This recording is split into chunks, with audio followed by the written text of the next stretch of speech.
క్రీస్తునందు ప్రియ దేవుని బిడ్డలందరికీ యేసుక్రీస్తు వారి అతి శ్రేష్టమైన నామములో వందనములు తెలియచేసుకుంటున్నాను.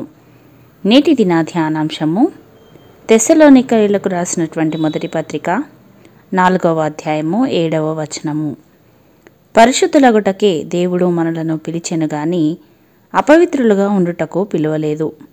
ప్రియులారా, సహజముగా తల్లిదండ్రులు తమ వృత్తిని బట్టి తమ పిల్లలు అదే వృత్తిలో ఉండాలి అని ఆశిస్తారు. ఒక ఉపాధ్యాయుడు తన బిడ్డలు ఉపాధ్యాయ వృత్తిలో ఉంటే ప్రశాంతంగా ఉంటారని, ఒక డాక్టరు తన బిడ్డలు డాక్టర్ అవ్వాలని, ఒక ఇంజనీరు తమ బిడ్డలు మంచి ఇంజనీర్ అవ్వాలని, ఇలా ఎవరికి తగిన విధముగా వారు ఆలోచిస్తారు. అదే విధముగా నిరక్షరాస్యులైన తల్లిదండ్రులు ఇతరులను చూసి వారి వలె తమ బిడ్డలు ఉన్నత దశలో ఉండాలని ఆశిస్తారు. దానికోసము రాత్రి పగలు కష్టపడతారు. అయితే మనము ఈ లోకానికి చెందిన వారము కామని, మన పౌరస్థితి పరలోకమందున్నదని, అక్కడ మన రక్షకుడైన యేసుక్రీస్తు ప్రభువు తండ్రి అయిన దేవునితో యుగయుగాలు మనము జీవించాలని మన నిమిత్తము స్థలమును సిద్ధము చేస్తున్నాడు. అయితే తండ్రి అయిన దేవుడు పరిశుద్ధుడు గనుక ఆయన మనందరికీ ఈ విధముగా సెలవిస్తుంటున్నాడు, నేను పరిశుద్ధుడను గనుక మీరును పరిశుద్ధులై యుండుడి అని. ఈ లోకంలోని తల్లిదండ్రులు తమ వృత్తిని బట్టి తమ బిడ్డలు సైతము ఎలా ఉండాలి అని కోరుకుంటారో, అదేవిధంగా మన తండ్రి అయిన దేవుడు సైతము తాను పరిశుద్ధుడు గనుక మనమందరము పరిశుద్ధముగా ఉండాలని కోరుకుంటున్నాడు. మన రక్షకుడైన యేసుక్రీస్తు ప్రభువు ఈ లోకంలో జీవించి తాను పరిశుద్ధముగా ఉన్నాడు.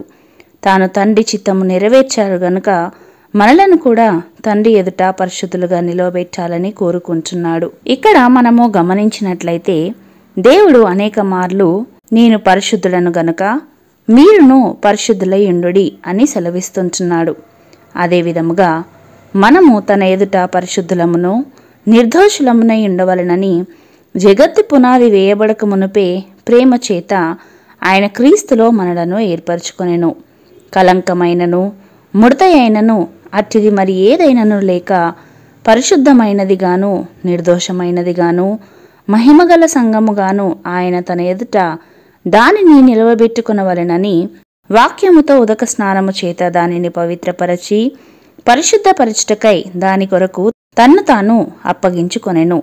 తేజోవాసులైన పరిశుద్ధుల స్వాస్థ్యములో పాలివారమగుటకు మనలను పాత్రులనుగా చేసిన తండ్రికి మీరు కృతజ్ఞతాస్తుతులు చెల్లింపవలననియు దేవుని బతిమాలుచున్నాము అని వాక్యము సెలవిస్తుంటున్నది.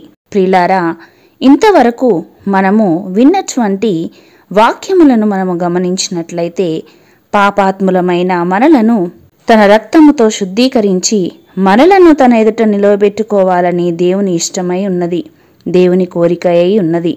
అంతేకాకుండా మనము ఎంత సేవ చేశాము, ఎంత కానుక ఇచ్చాము, దేవుని కోసం ఎన్ని త్యాగాలు చేశాము అనే దానికంటే కూడా దేవుడు మన నుండి కోరుకుంటున్నది మొట్టమొదటిగా పరిశుద్ధతే.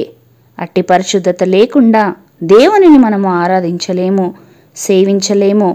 ఆయనతో పాలివారమై పరిశుద్ధుల స్వాస్థ్యంలో పాలు పొందలేము. మరి ఇటు పరిశుద్ధత మన హృదయంలో ఉన్నదా? ఇటు పరిశుద్ధత మన జీవితంలో ఉన్నదా? పరిశుద్ధత లేకుండా ఎవరునూ ప్రభువుని చూడలేరు.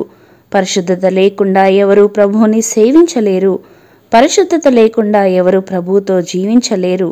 గనుక మహామహిమలో జీవిస్తున్న తండ్రి అయిన దేవునితో యుగయుగాలు మనము జీవించినట్లుగా పరిశుద్ధత కలిగి జీవించుట నేర్చుకుందాము, జీవిద్దాము.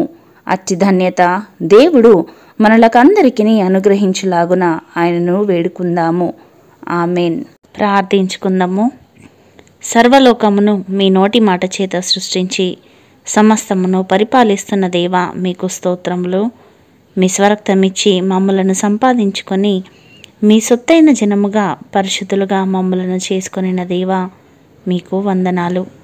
పరిశుద్ధత కలిగి జీవించుటకు వాక్యముతో మమ్మలను మేము పోషించుకొనుటకు మీ కృపను మాకు అనుగ్రహించుమని యేసయ్య పరిశుద్ధ నామములో ప్రార్థించి వేడుకొనుచున్నాము పరమ తండ్రి. ఆమెన్.